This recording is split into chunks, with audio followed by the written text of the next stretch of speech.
নমস্কার বন্ধুরা, আমি আজকে আবার একটা নতুন রেসিপি বলো ওষুধ বলো একটা নিয়ে চলে এসেছি।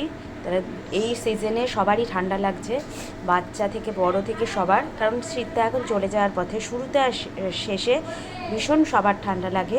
তা সেই মুহূর্তে একটা ভালো রেমেডি, হোম রেমেডি নিয়ে চলে এসেছি। তাহলে এখানে এখানে জল নিয়েছি আমরা, কতটা মা বলো? 2 কাপ, বড় কাপের 2 কাপ মতো জল নিয়েছি। বাসক পাতা, তুলসী পাতা, বাসক পাতা নেওয়া হয়েছে কতগুলো? 4-5টা বাসক পাতা। তুলসী পাতা, তুলসী পাতাও 5-6টা, তেজপাতা একটা, হ্যাঁ, লবঙ্গ 4-5টা, হ্যাঁ, আদা, আর গোলমরিচ, আদা 1 ইঞ্চি মতো আদা নেওয়া হয়েছে, গোলমরিচ গুঁড়ো, গোলমরিচ গুঁড়ো, আর 1 চামচ মতো গোলমরিচ গুঁড়ো, আর হচ্ছে তাল মিশ্রি কতটা নিয়েছো? বড় চামচের 1 চামচ।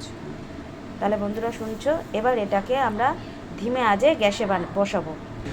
বন্ধুরা প্রথমে হাই আছে ওটাকে ফুটাবো, ফুটে যেই উঠবে তখন লো হিটে যতটা জল আছে, ধরো 2 কাপ জল বড় কাপের, সেটাকে 1 কাপ হবে, তখন আমি এটাকে নামিয়ে ফেলবো। ছেঁকে গরম গরম, উষ্ণ গরম গরম খাওয়াতে হবে। বাচ্চাদেরও খাওয়াতে পারো, তবে একদম ছোট বাচ্চাদের 1 চামচ কি 2 চামচ, তার বেশি না। সবই তো আয়ুর্বেদিক জিনিস আছে, যার জন্য ক্ষতি করবে না, কিন্তু পরিমাণে একটু অল্প করতে হবে। তাহলে জলটা ফুটে উঠুক।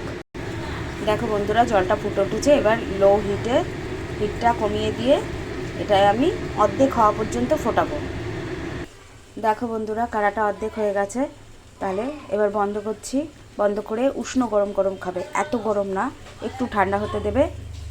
তাহলে আসছি, তোমরা যদি গ্যাস বন্ধ করে দিলাম, যদি এটা ভালো লাগে তোমরা বানিয়ে খেও, ভালো লাগলে কমেন্ট করবে, খারাপ লাগলেও কমেন্ট করবে।